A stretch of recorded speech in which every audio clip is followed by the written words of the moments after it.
Without further ado, I'm going to introduce today's speaker. Herbert White, the Charlotte Post's editor-in-chief, has been with the publication since 1987, when he was hired as general assignment reporter. Under his leadership, the Post has earned several state and national awards during his tenure, including a pair of General Excellence Honors from the North Carolina Press Association, first in 2016, third in 2024. I should have left that second one out. He earned his first in enterprise reporting in 2020 for a 2021 Pulitzer Center supporting project on barriers the formerly incarcerated face upon their return to society. Before joining the Post, White was a reporter at WFMD Radio in Wilmington, North Carolina, the Wilmington Star News, and the Iredell County News in Statesville, North Carolina. His reporting has also been published in Time Magazine, the Charlotte Observer, and Our State Magazine. Please help me welcome Herbert White.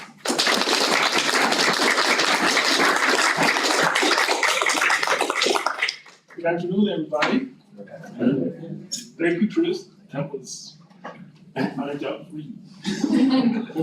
And as Chris said, I am Herbert White. I'm editor-in-chief of the Charlotte Post, and I appreciate any opportunity that I get to come to a college campus.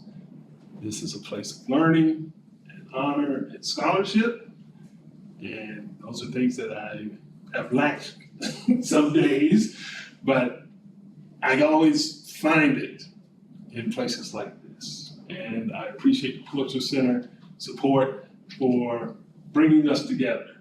This is my first time here at Forsyth Tech, and hopefully it will not be my last. As Chris said,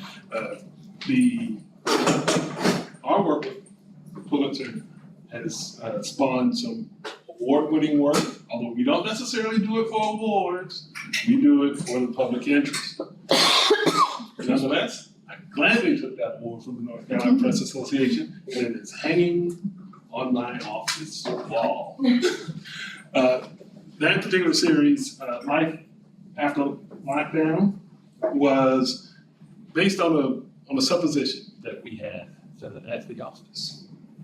That what happens to people once they get out of jail or out of prison? Do they just go back to whatever it was they were doing? Do they try to go straight or what? And so, like I told my friends earlier today, the number one thing that you ask yourself, if you want an answer, you ask a question. So we asked that question. We went to people who were formerly incarcerated. Formerly incarcerated people reached out to us and told their stories about the difficulties and the challenges that they face getting back into polite society. And it is frustrating and a maze of difficulty to make that transition from formerly incarcerated, back into society. Because there are so many factors that go on with that. Sometimes folks don't have the job skills or the education to make that transition. And if anybody who sees the economy that we're in now, there's a lot of flux. And so if you don't have those skills that will enable you to get back to work or get into the workforce, it's going to be difficult. Recidivism is a real thing in America, where people who lack those skills, they don't have those opportunities, they commit new crime, they go back, and the cycle continues. These folks also have families, often children, minors, that they were in charge of, their own children. And when they go off to incarceration, somebody has to take care of those children. When they get out, if you don't have a job, don't have a place to stay, you can't handle your family business, which makes it difficult. So if you don't have a house, you don't have housing, you don't have any visible means of support for your family, what are you gonna do? Another factor that comes into this is society itself. Oftentimes, people have a tendency to think, once a criminal, always a criminal. And these are people who are not entitled to a second chance.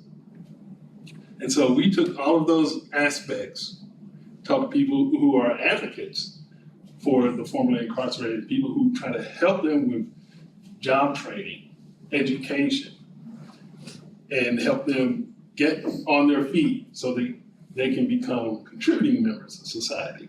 And I ran across a woman who actually lived in Greensboro when she was convicted of wire fraud. So she was in a white collar job, making 6 figures, got busted, did her time. In the process, her daughter wound up going to her father in another state. And this woman, she did her, I can't remember what her stretch was, but it was significant. And so by the time she got out, she had to rebuild her life. Fortunately for her, she had the education and the business background to reclaim her dignity by becoming an entrepreneur. And so she's in Charlotte now. She owns her own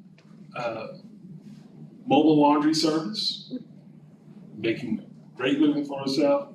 She has her daughter back. She is a success story.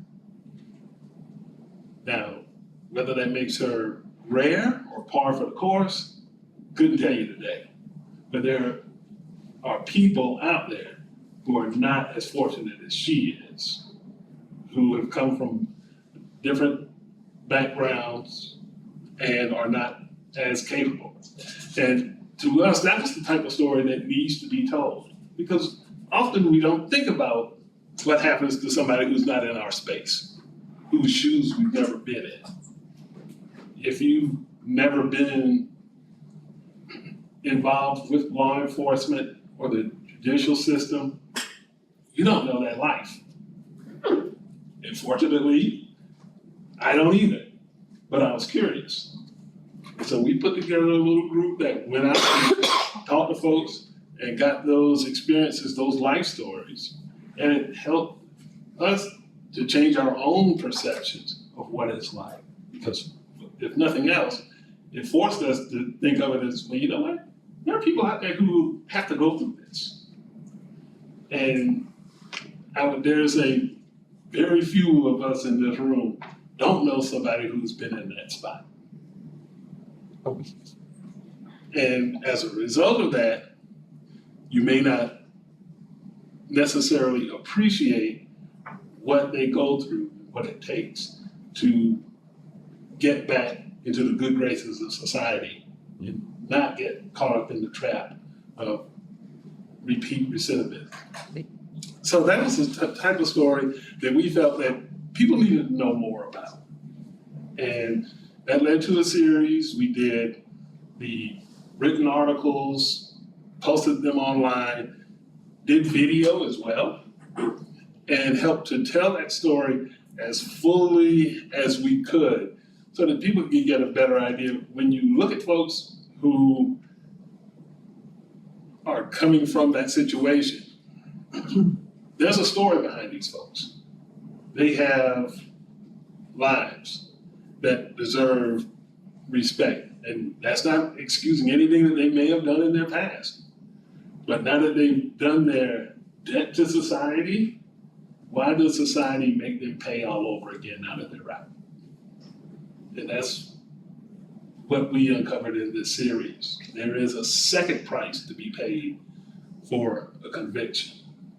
There's one that you have to do behind bars, and there's one when you get out.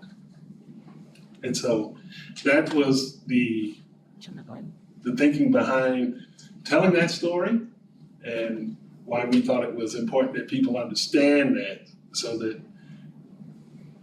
perhaps folks would get a better idea of what goes on there. And that's been part of our mission for the longest at Post.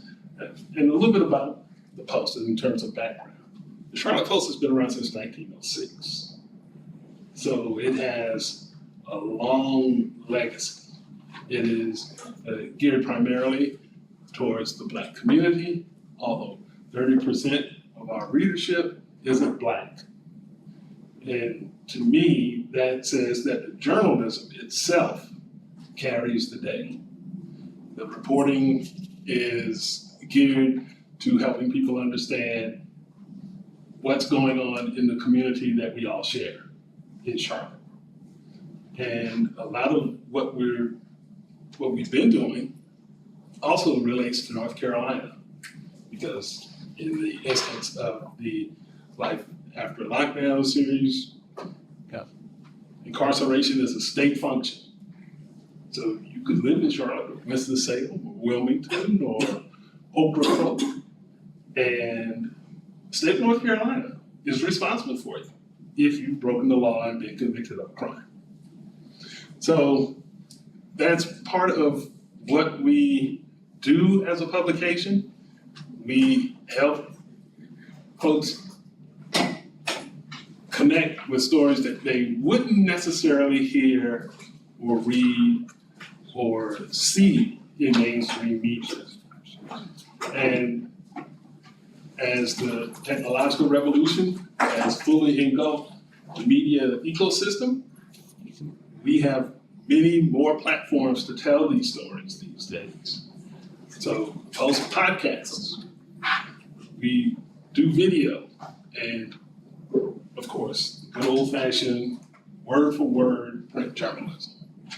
So we have all of these different levers that we're using to help get those stories out that people may not necessarily read about, hear about, or see with other media. And that's part of the legacy of Black media in this country at its very start.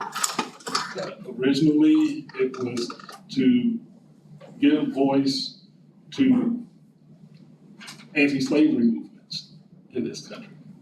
And then it evolved into the 1920s, the early part of the 20th century, as an anti-lynching crusade. In the 60s, civil rights was the main selling point in terms of Black media, Black press.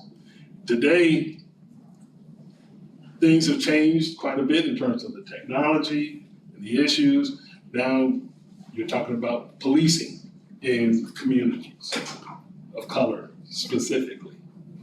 And oftentimes mainstream media, they'll give you a certain type of image or a story, and it can be accurate, but it doesn't necessarily become full. Our job is to go into these communities and tell the full story. What does that mean to you, person who lives in this community, as opposed to some person who's who's a spokesperson for a community or for some official agency? What's this like on the ground? What does this mean to real people who are in the middle of things? So that's part of what community journalism is about, and especially in terms of communities of color. So there are Spanish language publications throughout this state that are doing similar work, Black newspapers that are doing it. And so it's not necessarily a thing where we're trying to replace anybody, because heaven knows if you've got two people who have anything in common, you can produce journalism about it. But in this instance, we have this long and involved history of being able to go into neighborhoods, go into communities, and talk to real people, people who aren't famous, about what this means to you, and being able to relay those stories to people so that they can get an idea of what this looks like from their neighbor's perspective. And if your neighbor is saying that, well, maybe that'll spark a conversation in your home or in your neighborhood. And that is, in essence, what journalism is all about. Reporting connects people. It doesn't build silos. You have a life, I have a life, they have value. Journalism can help us all understand what's going on in our community and hopefully get us involved in making those communities better. So, but that's part of what Life After Lockdown was about. And thank you to the Pulitzer folks. It worked out very well for us. But there will come a point, hopefully today, if you all have fallen asleep on me, where we'll have this conversation about reporting in the present time. Because there's a lot of stuff going on in this country, in this state, probably in your community, that doesn't necessarily get the shine that it should. Again, another thing that we've been working on in recent years has been the environmental movement. And I would imagine that some people say, I don't know about that. You know, that's for tree huggers and really progressive people, and that's not necessarily me. And when we brought that up to folks in our community, and even in our own newsroom, that was the response to some people. That some people had, what's that got to do with it? And I just asked a question, because if you want an answer, ask a question. If you live in a certain neighborhood that's next door to, let's say, the busiest stretch of highway, your chances of developing emphysema, heart disease, other cardiopulmonary ailments, it's higher than someone who doesn't live in those neighborhoods. And I'm using Charlotte as an example, okay? In Charlotte, the neighborhoods that have the highest instances of those diseases tend to be Black.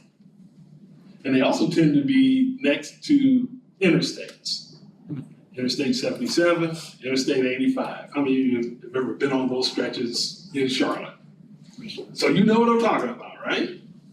These are the neighborhoods that have been exposed to all that traffic. And unless you're driving an electric vehicle, that vehicle is emitting greenhouse gases. It's spewing pollutants into the air. And if you happen to be in a neighborhood that's next to all that traffic, well, guess what? You're breathing this stuff. If you're younger or older, you have a better chance of developing asthma, especially. Now, I had asthma as a child, so I know what that's like not to be able to catch a breath. And the science confirms that this is so. Now, if you, like I said, in Charlotte, if you're talking about the Bays Ford Road community near Johnson C. Smith University, for instance, you're more likely to develop those maladies. If you live in Myers Park, which is an upscale neighborhood in Southeast Charlotte, you don't have to worry about those interstates. You know, there'll be streets, and yeah, you're gonna breathe something, but you're not gonna catch as much as you would over on Bays Ford Road. Yeah. And with our audience, you had to show why this matters to them. And it's not just because you've got all this traffic that's coming through, it's also because you don't have the natural infrastructure in place to help mitigate those pollutants. Yep. Tree-lined streets, for instance. Because trees will suck up that carbon dioxide and all the other things that go into pollution. And it comes out as good old-fashioned oxygen. So if you're in Myers Park, tree-lined streets everywhere, it's just green and lush. You go to a place like Bays Ford Road, not nearly as green, not nearly as lush, and you've got highway, you've got concrete, things that will bounce sunlight off those surfaces, which also makes those communities hotter.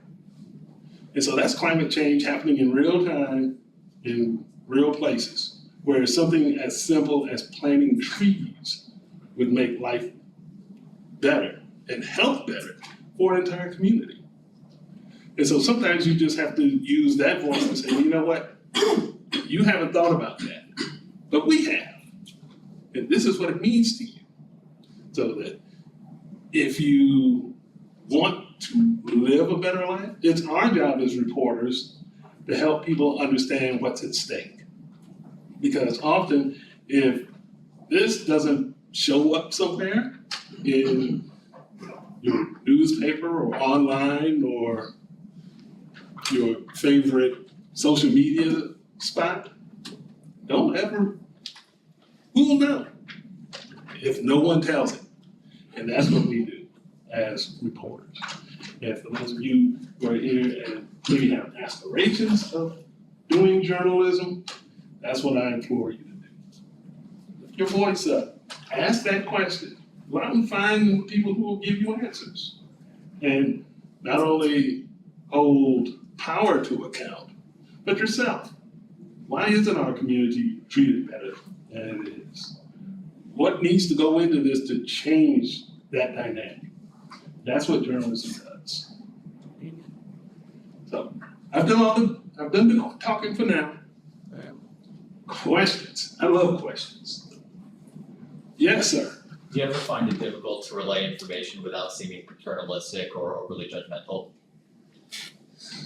No. I mean, because I think one of the things that journalism has taken a rap for, and maybe it's a bad rap, I don't know, it all depends on who you're mad at, is you're scolding folks. As a reporter and an editor, I think people are smart. And they're smart enough to understand if you just lay it out there, I don't have to sugarcoat it. I don't have to beat you over the head with it. These are facts. You can have your own opinion. You can't have your own facts. And if you're talking about the global warming or the science behind warming, that kind of thing, we're not inventing this stuff. We go out and we do the research. We talk to people who are experts in these fields, and they give us their findings. And then, like, if we're talking about the asthma in urban neighborhoods. Okay, you're talking to the American Heart Association, which does research on this type of thing, and they put together numbers and figures in terms of who is more likely to develop cardiopulmonary issues. The numbers don't lie. Even the state of North Carolina has its own database of pollutants. And Mecklenburg County, bless us, is constantly graded at D and F in terms of its air quality. Now it's gotten better, but is it better than, let's say, Asheville or Wilmington? No. So bottom line is you have to give your audience enough credit to understand that they're smart. We know you're smart. So all we're gonna do is we're just gonna lay it out there for you. And no, we're not gonna give you the paternalistic stuff, you must believe that. No, you can take it or leave it. But we're gonna leave it out there for you to hopefully take it in, do what you want with it. But if you are interested and engaged in working towards a better life for yourself and your community, you'll take advantage of it.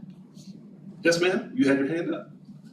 Yeah, I'm sorry I came in late, but, okay, so it's like a twofold question. During your research, did y'all ever think about the hearing and the decibels that people hear from constantly having cars going back and forth across the highways? Yeah, and because that's pollution in and of itself, when you're talking about the noise. There's the noise, there's the emissions, and all the other things that go into that. So noise pollution is very real.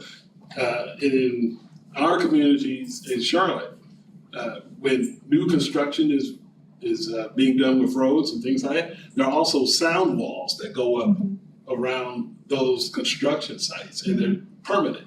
And so that helps mitigate that part of the pollution. And of course, some of this is becoming more of a societal thing now, where people are opting not to drive cars, where they're more invested in mass transit, which burns cleaner for the most part, that kind of thing. But now it also opens up another box where you're talking about who can access that newer technology and use it, which is another thing that we're wrestling with in Charlotte. So one thing leads to another. Yeah, you're more aware. Yeah, you might be more interested in trying to develop those alternatives to carbon emitting vehicles. But now who's gonna pay for it? So it's almost like, okay, well, it's almost like a game of golf. You finish a hole, okay, well, on to the next challenge. And so that's where we are in terms of that type of issue when it comes to the environment. So, you want to be able to live in a cleaner place, but it's going to come at a cost. So do you think there's such a thing as a cleaner, quieter car? Well, EVs are quieter and cleaner, but again, that becomes another issue because it's like, well, who gets the access to the charging ports? Because not every community has that. Every neighborhood has a gas station. Not everybody has a charging port. And you can have one at home, but what happens if you're taking a trip? That becomes a different issue. So then it's almost as if the access is the devil in the details. And that's another thing that we've constantly engaged in with our reporting, access to solutions. A solution isn't a solution until you can actually leverage it, right? Anybody else? Oh, yes. I was wondering how you typically go about finding people who have experience with the stories that you're wanting to tell. Good question, because I do not have a ready-made Rolodex. For those of you who are old enough to know what a Rolodex is, I don't have one that magically spits out names for whatever subject we're dealing with on a particular day. So sometimes it's like, well, you know what? Let's just talk to somebody who might know somebody who might know somebody and get connected to them. And so it comes back to relationship building. Another important part of reporting. Yeah. I don't pretend to know anybody and everybody. I can just mystically and magically throw my hands up and say, oh yeah, I know somebody who knows about that, is an expert or who has lived that experience. But I do know enough people who say, if I just pick up the phone, hey, I'm doing a story on this. Do you happen to know anybody who is, and if they say yes, give me some contact information so I can ask that person, hey, are you open to talking to me about that? And it works out fabulously sometimes. Other times it just takes a little bit of research. There are nonprofits, for instance, with the formerly incarcerated who work with them. I called 2 or 3 myself. Hey, this is what we're working on. Do you know anybody who would be a good person to talk to about this, about this for our story? They said, sure. We got 1 million of them. It's like, all I need is one to get me started. And then that one person knows somebody, and it snowballs from there. And so whenever I talk to young, emerging journalists, I tell them this business is about basically 2 things: storytelling and people. You start to put those 2 together, you're off and running. So you need to be able to have some people skills. You can't be antisocial and do journalism. That's not gonna work. So even if you don't know anyone personally, you've got friends, you got family, ask them. I'm interested in doing something on this. You know anybody who might be a good person to talk to?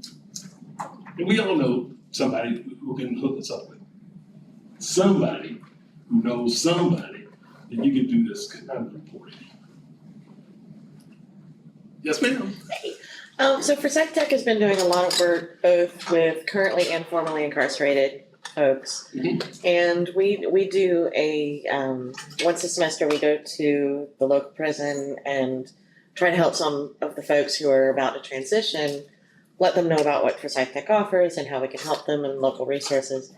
And there's usually a handful of folks there that are more than happy to share and tell you exactly what they need and have questions, but there are a larger number that are not vocal about anything. They're hesitant to share, they're hesitant to ask. When you were doing your research, how did you get folks to open up and talk about what barriers they had and what needs they had? Well, strangely enough, if you find one person who will talk about it, they, like I said, they usually point you to somebody else who will talk about it as well. Or maybe even if they act as a go-between to someone who's hesitant, has a heck of a story, where they can go and say, hey, look, these folks are doing this. I'm talking to them as well.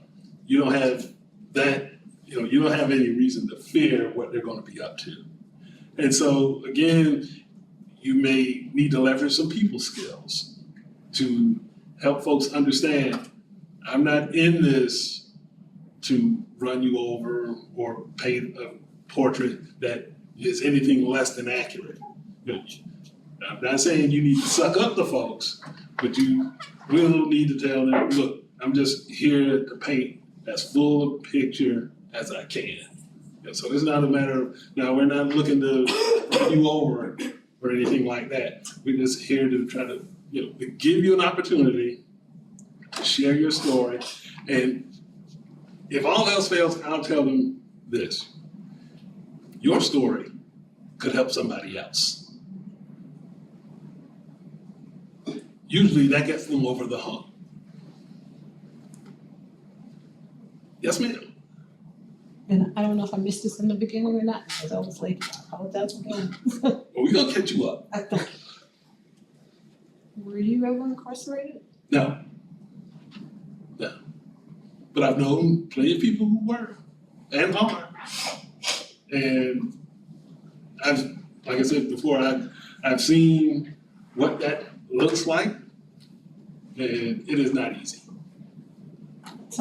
I know sometimes it's easier for someone who doesn't want to talk to hear from someone who was there where they're at now, but has gotten out and proves that they don't have to stay in that same system. Absolutely. And I'll give you an example. In this series, when we were looking at folks that we wanted to talk to, I got an email from a man in Raleigh who literally must have been reading my mind. And he reached out and he said, yeah, I was incarcerated on a B&E, breaking and entering, in like 1974 or something like that. He did 38 years. And we're talking about North Carolina in the 1970s, which was not exactly all that forgiving when it came to people of color committing crimes and being convicted of stuff.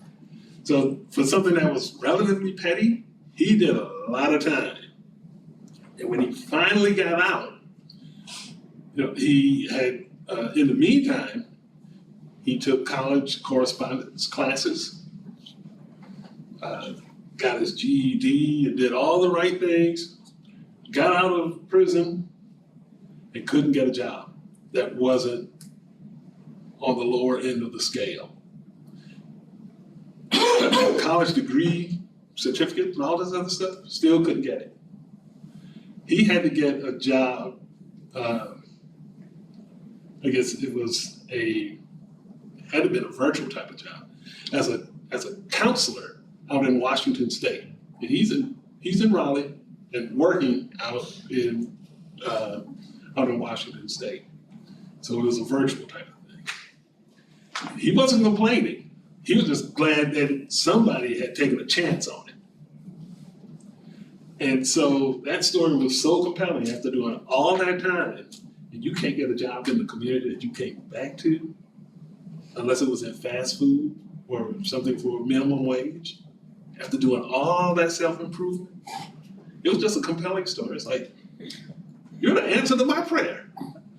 And he was the focus of the first installment in that series. Here's somebody who's done the right things since being locked up and still can't break through. And in the meantime, his story started to improve, and he even went, well, the last time I was in contact with him, he was going off to law school. So one way or the other, he legitimized himself after being basically rejected by society as a whole. So those are the types of stories, when I say that individual story can impact other people, you should never undersell or underestimate the value in that type of storytelling. It's a heck of a story. So, yeah, but that's journalism.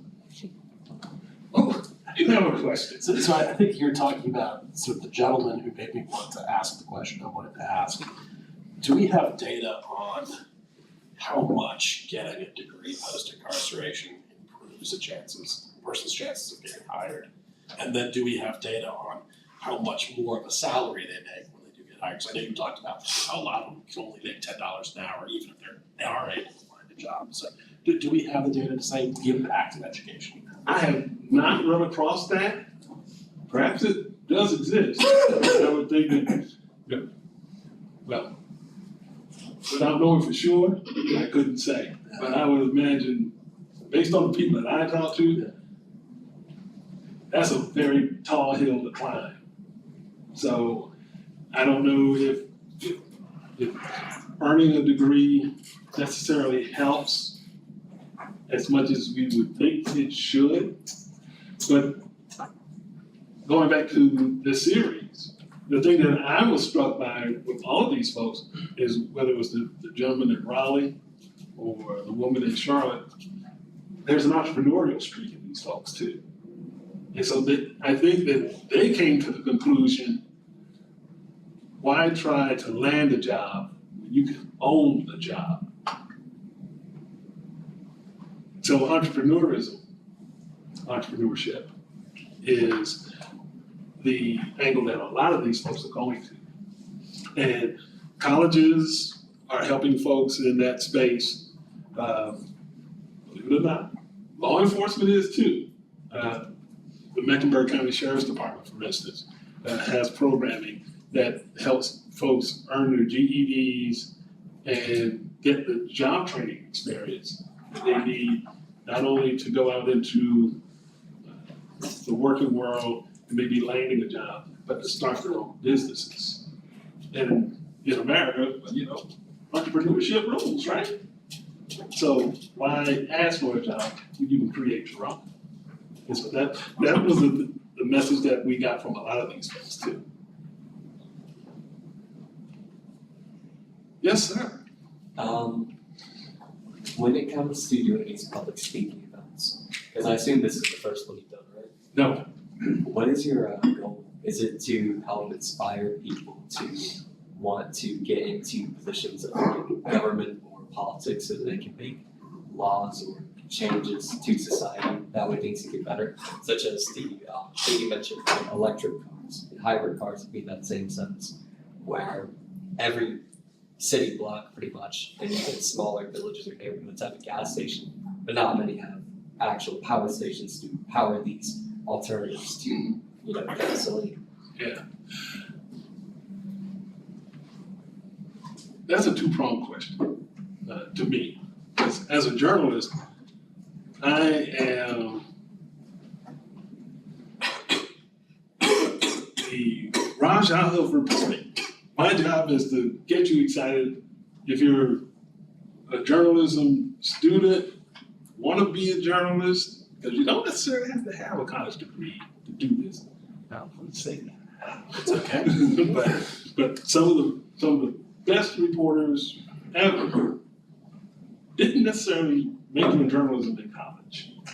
Some of them didn't even go to college. But journalism is an exacting endeavor that's part science, part art, part magic.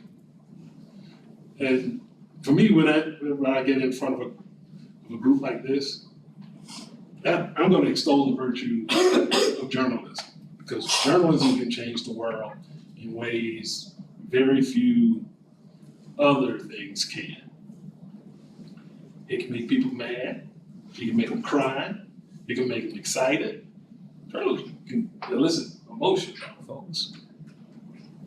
And the second part of this, whether I'm talking to journalists or not, is to be the voice of involvement. Because you can't change anything if you sit on your derriere and do nothing. Now, I'm not going to say it's going to be able to change overnight, because the struggle is real and it takes time. But you've got to be involved, and you've got to do it for the long haul. It does not happen overnight. You're talking about getting access to charging stations, for instance. That can become a political landmine, because, you know, states and counties and local governments have a say-so in where those chargers go. So if you live in a place where it's like, we don't even want electric vehicles up in here, guess what? They're not gonna show up unless people start demanding it. And so that's why I say, you may want it today, but you're not gonna get it today. If you want to see that change, it's gonna take some time. But you can't be afraid of going the distance. And that's what journalism is, that first step in terms of the involvement part. If I want to, and just think of all the stuff in this country throughout its 250 years that we take for granted today. But in reality, it took forever,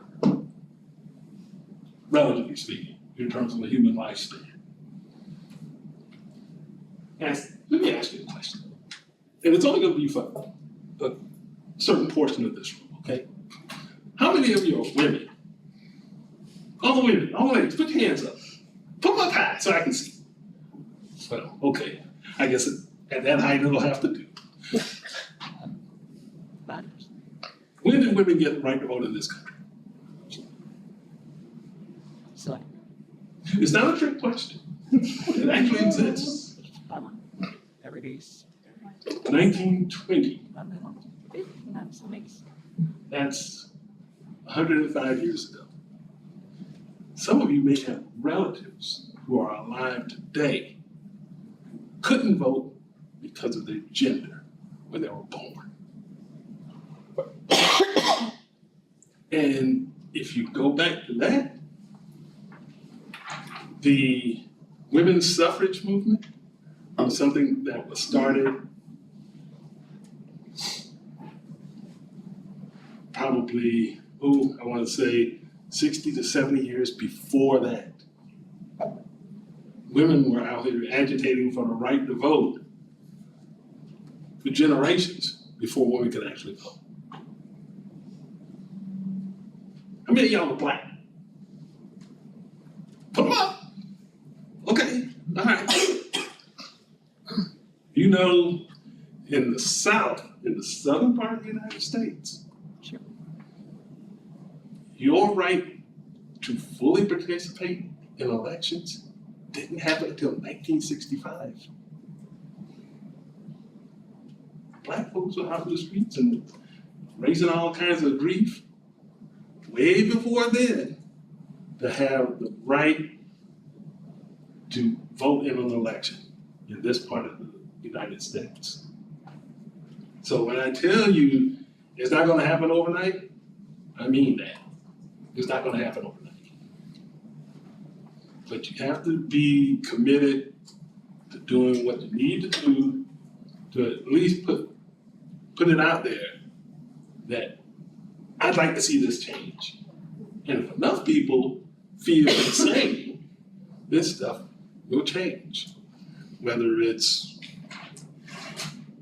vehicles passing the busiest roads in your community, or people who are looking to get onto the straight and narrow path with their lives and their livelihoods, which also benefits all of us.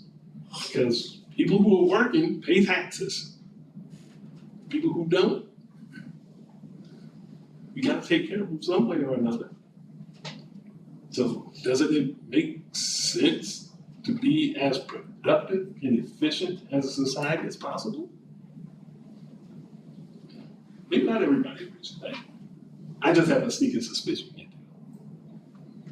So when I say that, that's what I mean in terms of you want to be able to engage people to ask, why not? Why not do these things? And don't let folks who say, because it's never been done before, get in the way of that. Because a lot of stuff has never been done before until they were. Right? Yeah. Anybody else? Yes, ma'am. Oh, cute dog. Thank you. I'm down. Yeah, emotional support. I just want to revisit when you said that some neighborhoods are lacking resources or there's a disparity in resources. One of them is education. I've been raised to know knowledge is power. Isn't it cheaper to incarcerate someone instead of educating them? Have you heard that? I've heard that, and no. No, I mean, because if you stop and think about it, the cost of incarcerating a person, that's an ongoing thing. That's year after year after year after year. Education, once you get people engaged in, I consider myself a lifelong learner. Right. I was done after my senior year of college, but I'm still learning. And so, if you're talking about making the most of a society, Absolutely. Yeah. then you're better off teaching people to be full citizens than to just locking them up and tossing away the keys and say, well, you know what? You're not my problem until you show up on the streets again.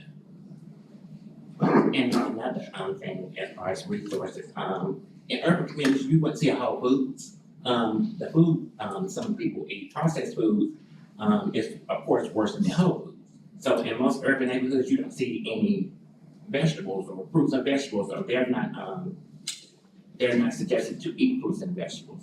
And then also, when you mentioned, that trees, they make things cooler, isn't it scientific that most people, more crimes are happening when people are hot or in hotter days during the year?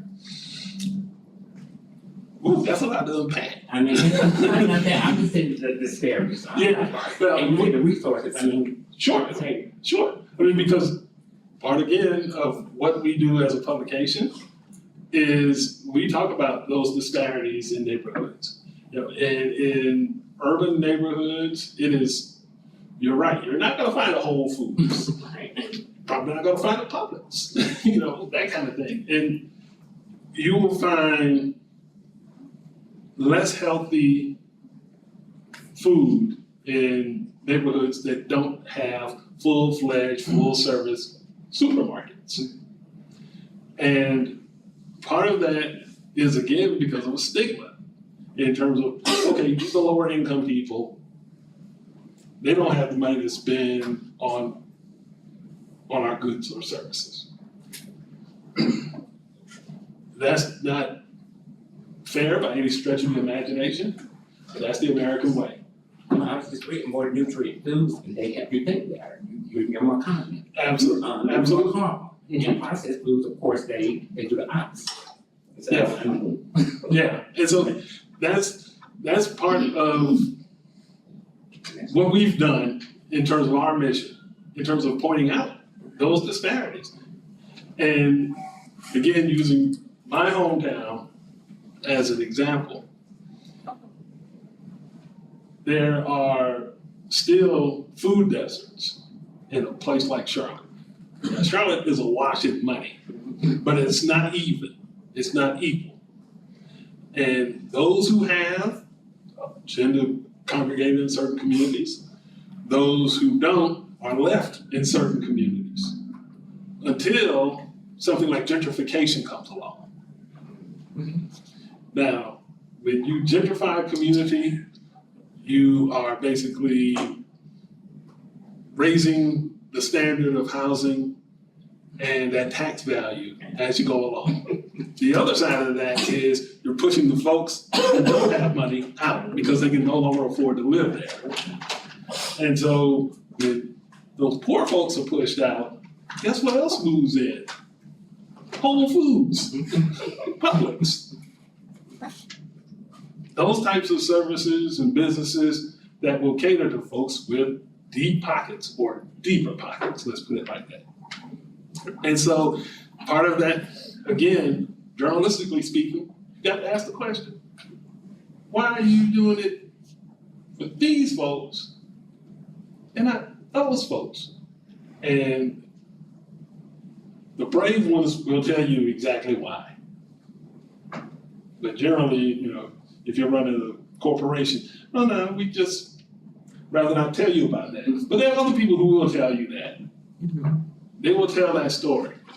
And so, again, if that involves your community, you start to wonder, well, why isn't a Whole Foods over here? Or I have to drive clear across town to access it. You got to start asking those questions. Life is full of questions. Sometimes equity is one of them. Where is it, and how can I get some access to it? And if I can't, why is that? And if that's the case, how can I start getting it? So you have to be able to ask that question in order to get to the answers that you need in order to live your best life or help somebody else along the way. Yes, sir? Along those lines, the prison industrial complex is big money, with big profits. Tons of loot in it.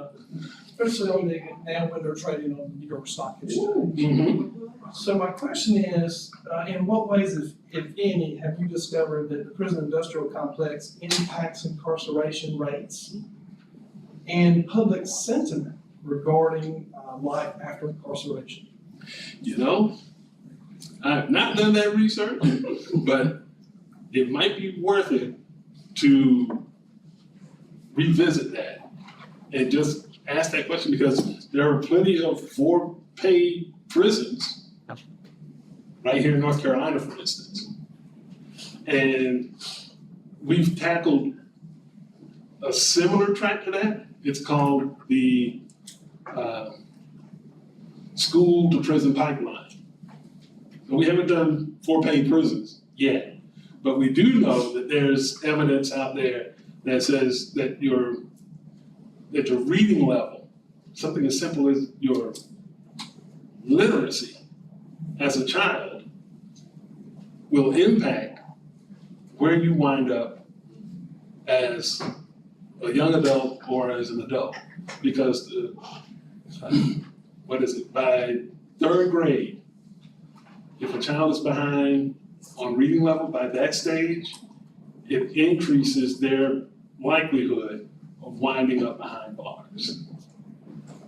So you would think that if you can handle that part of it, the early on part, you would have less need for building jails and prisons. But it all kind of goes hand in hand, because if you don't, if you don't read very well, chances are you're going to struggle in school. If you struggle in school, you are more likely to do some things that are illegal. You do things that are illegal, your chances of getting pinched are going to be increased. Once you get pinched and convicted, you're going to go behind bars. Then too many people go behind bars, they're going to build more prisons. And America incarcerates more people than any other planet, than any other country on the planet. Land of the free, home of the brave, home of the incarcerated. I give it all right now. But that's all part and parcel of asking those questions. And you all have given me so much stuff to think about. I think I might have to go back and hit Pulitzer for some more support here. So we can go out here and do some reporting and really get deep. Because this is good stuff. And that's part of my job too. My job isn't just to talk to you. My job is to learn from you. And you all are asking questions that, believe it or not, if you could see the hamster in my hand, it would be rolling right now. That wheel is turning. So this could be stuff that I think we can go back and look at as a publication and say, you know what? Maybe we need to do some follow-up on this and figure out some things and perhaps make an even bigger impact. And follow up with some of the people that we've done previous reporting on. Ask those fresh questions. How many for-profit prisons are in this state?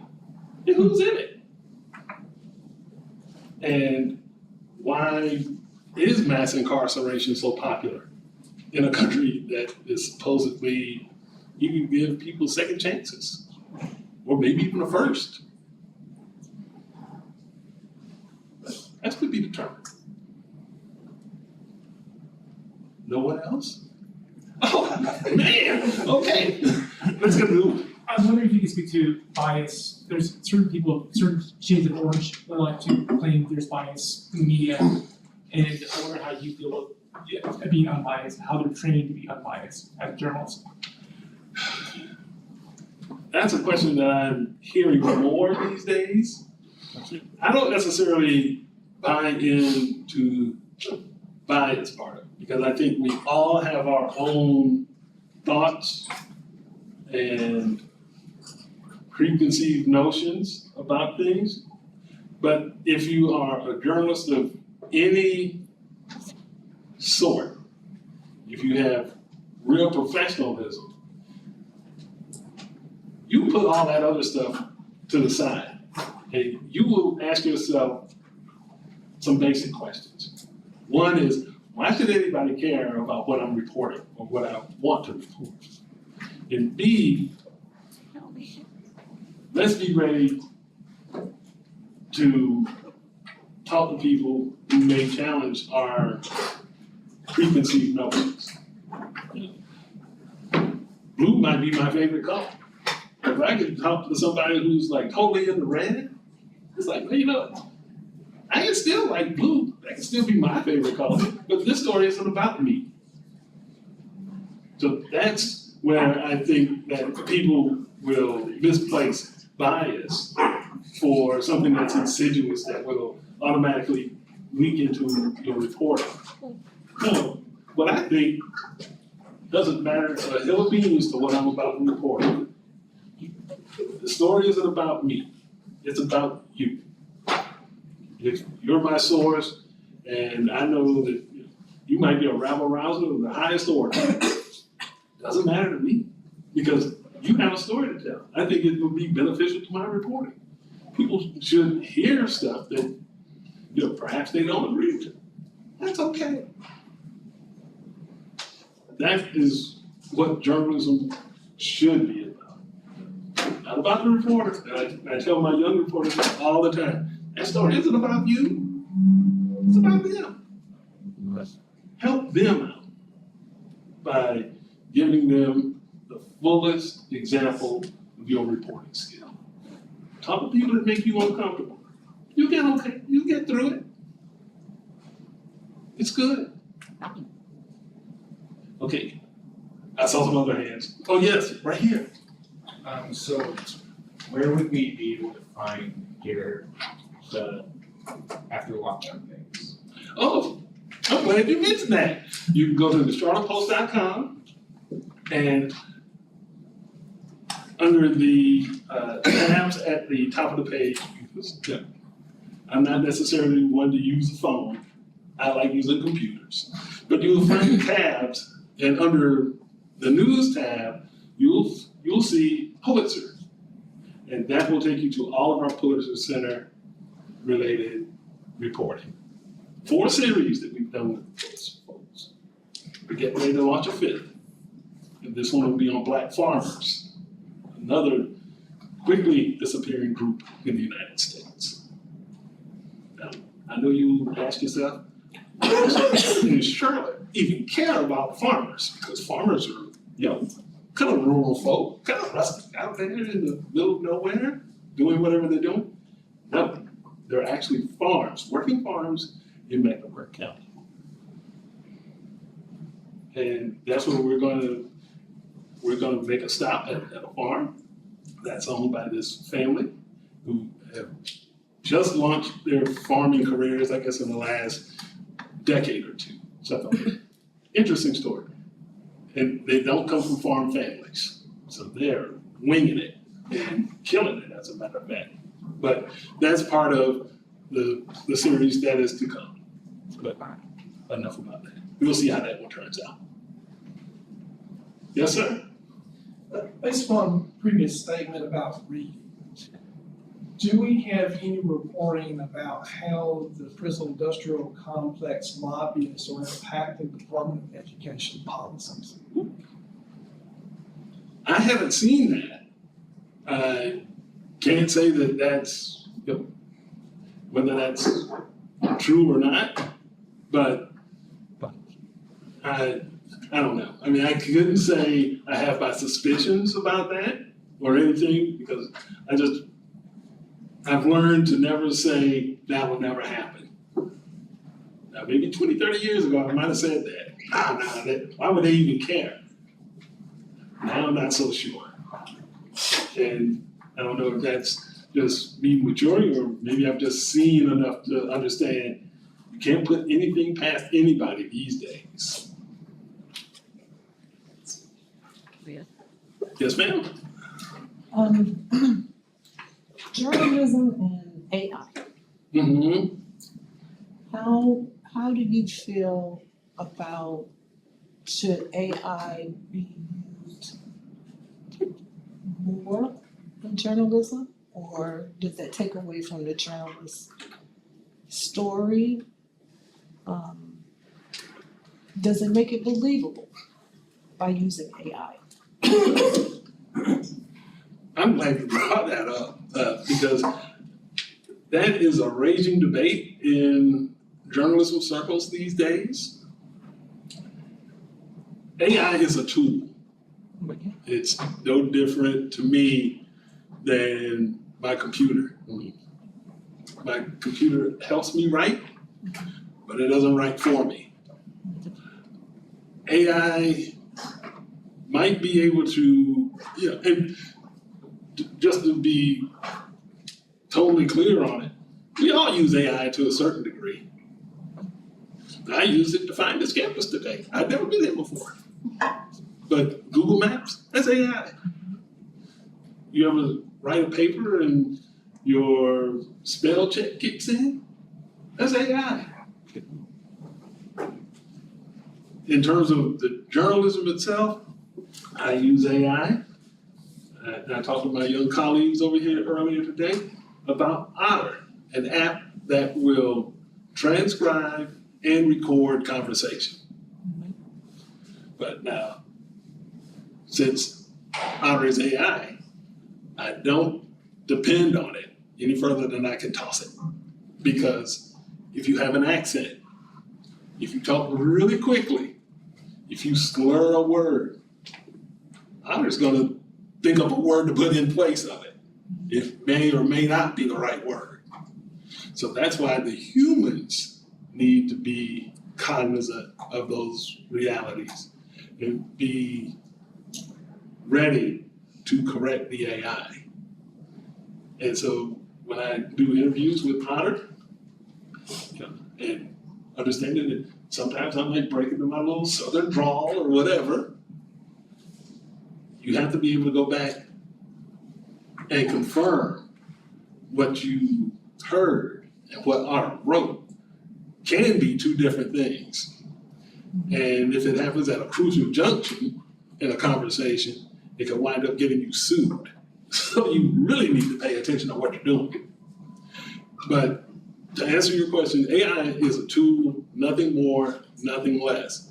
It will never, and I say this hopefully, it will never replicate or replace humans who come up with the ideas, who do the research, talk to people, and can provide the emotional content that makes for effective journalism.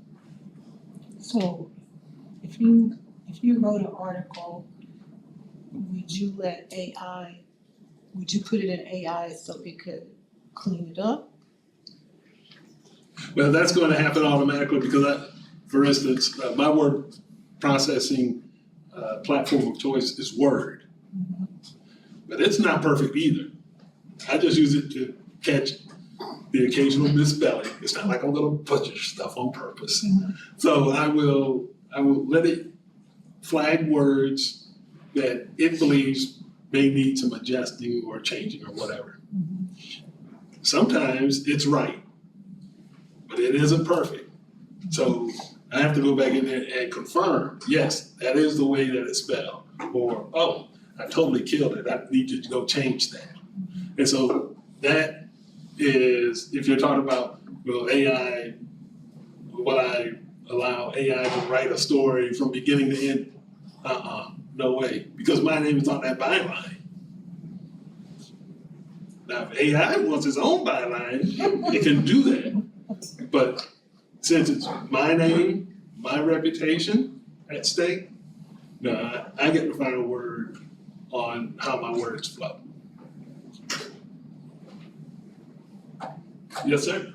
I have a question. So you've talked with multiple incarcerated members of society, right? Mm-hmm.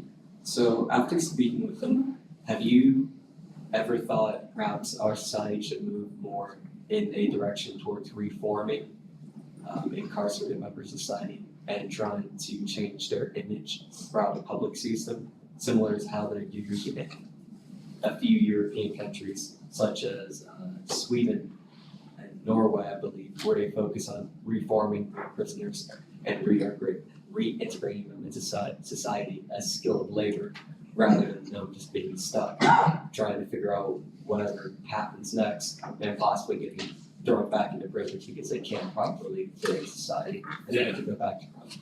Yeah, that's an interesting question. I would also argue that since the United States incarcerates more people than any other nation, that America isn't necessarily interested in rehabilitation either.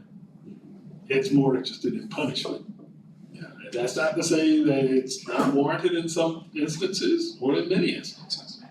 But when you are so interested in punishment only, that's where the issues start to form.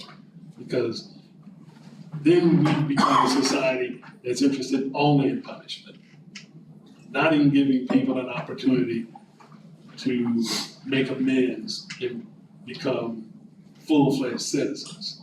Even something as simple as voting rights. If you commit a felony in North Carolina, you have to petition the state to get your voting rights. Does that sound like a society that's interested in making a full citizen out of folks who've been incarcerated? I'm just saying. But other countries have done that, but the United States is built differently, and it's all about punishment in this country, not rehabilitation. And until that societal mindset changes, we're probably going to be on this path for a while. You have a question? Yes, sir. To piggyback on kind of like you said, punishments to go versus, change and things like that. As an editor, how do you, with your friends and your family, encourage people to be mindful of how much social media and news and things they're taking in? Because at the end of the day, the only change that most people are actually going to see in their life is going to be themselves changing within. So how do you, as an editor, all the experience you have, how do you encourage people to be mindful of that? I would encourage them to just look inward. It's like I said, we all know somebody who's been in that situation if we haven't been in ourselves. And so if you think about your aunt, or your uncle, father, brother, or the childhood friend down the street who come into that situation, journalism challenges us to give some thought not only to ourselves, but beyond ourselves. And you can't necessarily look at that as, well, if my uncle got caught up, I feel bad for him, but that's the way it goes. Would you rather that your uncle not get that opportunity in order for everybody else to be punished? That's the kind of thing that we have to decide on as a society in terms of how, it can't be good for me, but bad for thee. We have to think beyond that and not get caught up on, well, you know what, they all should be behind bars, and if somebody I know and love is in there, okay, well, yeah, that was your decision to make. Yeah. So if you're talking about justice, maybe there's a different way to go about it before it becomes, that's what the late great Richard Pryor said, just us. Yes, sir? Earlier you said that North Carolina no longer has for-profit prisons. No, I said they do. Oh, they do? Yeah. So, in regards to the for-profit jails, I have a question for you. Given that the per diem revenue from the federal contract is financial incentive for local counties to maintain certain numbers of available jail beds, what evidence, if any, have you found that this system influences local sheriffs or judges' policies and practices? Ooh, that's a deep one. I give it to you real simple. And again, I'm using Charlotte. And some other jurisdictions in North Carolina as well. When you're talking about setting aside beds for certain folks, whether it's for the state of North Carolina or the federal government, because the feds do the same thing. Some counties in the state, a very small group of counties, don't allow that. Mecklenburg is one of them, if I'm not mistaken. Or they've limited it. But there are certain other counties, but next door to Mecklenburg is Gaston County. And its jails are overflowing based on that type of arrangement with the state, where state prisoners are in the county jail, as opposed to, well, North Carolina, don't you have enough? You've got all these prisoners, why don't you build more jails? But no, they put them into county jails.